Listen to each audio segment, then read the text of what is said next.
اپنے جذبات کو اپنے اندر رکھنا سیکھیں. کوئی توجہ نہ دے تو توجہ کی بھیک بھی نہ مانگیں. کوئی بات نہ کرے تو 10 قدم پیچھے ہٹ جائیں. کوئی آپ کی طرف نہ دیکھے تو اسے مجبور نہ کرے کہ وہ آپ کو دیکھے. یہ دنیا آپ کے مخلص جذبات کو آپ کے منہ پر مارنے میں ماہر ہے، اس لیے اپنے آپ کے ساتھ خوش رہنا سیکھیں. السلام علیکم میری پیاری بہنوں.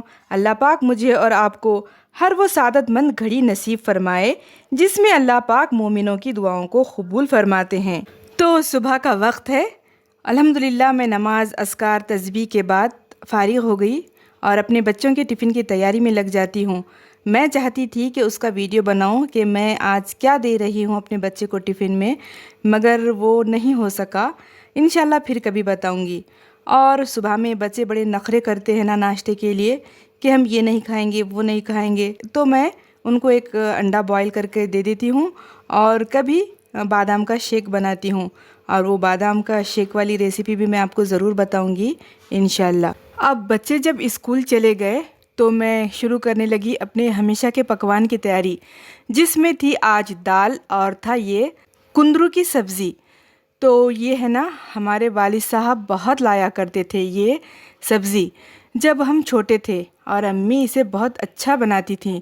جب ہم لوگوں کو اس کو کھانے کا شوق نہیں تھا، ہم نہیں کھاتے تھے، مگر میں آج جب بازار گئی تو مجھے یہ نظر آئی تو مجھے امی کی بہت یاد آ گئی.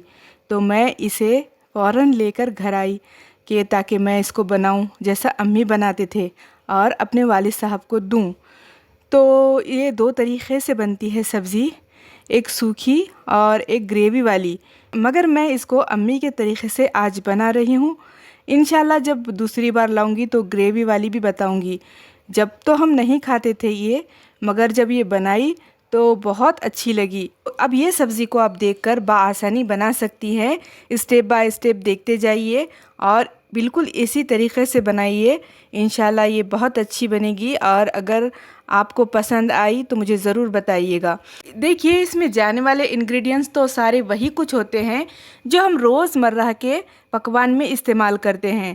تو اس میں بھی وہی سب کچھ ہے، بس اس میں کچھ آمچور پاؤڈر میں ڈالی تھی اور گرم مسالہ تھوڑا سا. جب تک یہ ہماری سبزی بنتی رہے گی تو ہم سنتے ہیں آج کا خوبصورت سا چھوٹا سا سبق آموز واقعہ کہ کسی محفل میں ایک شخص نے کہا کہ عورت پاؤں کی جوتی ہوتی ہے، جب چاہو اسے بدل لو. محفل میں ایک بزرگ بھی موجود تھے. لوگوں نے ان سے رائے مانگی کہ بابا جی، اس شخص نے کہا ہے کیا وہ سچ ہے؟ تو بابا جی نے کہا، اس شخص نے بالکل درست کہا ہے کہ عورت واقعی پاؤں کی جوتی ہوتی ہے. بابا جی کے اس وضاحت سے لوگوں میں مایوسی ہوئی اور اس شخص کا سینہ مزید چوڑا ہو گیا کہ دیکھو میں نے سچ کہا تھا نا کہ عورت پاؤں کی جوتی ہوتی ہے. پھر لوگوں نے بابا جی سے کہا کہ حضرت اپنی رائے کی وضاحت فرمائیں، جو آپ نے کہا ہے کہ وہ کس طرح؟ تو پھر بابا جی نے کہا کہ عورت واقعی اس شخص کے لیے جوتی ہے جو خود کو پاؤں کی مانند سمجھتا ہے. عورت تو سر کا تاج ہے اس شخص کے لیے جو خود کو بادشاہ سمجھتا ہے. تو کتنی سچ بات کہی تھی نا ان بزرگ نے کہ اگر آپ عورت کو ملکہ بنا کر رکھیں گے تو آپ بھی بادشاہ والی عزت پائیں گے، اور اگر آپ اس کو پیر کی جوتی سمجھو گے تو آپ کا درجہ بھی پیر سے کچھ کم نہیں. یہ واقعہ سننے کے بعد میرے ذہن میں خیال آیا کہ اسلام ہمارا کتنا پیارا مذہب ہے. اس نے عورت کا مقام بھی بتا دیا اور آدمی کا بھی.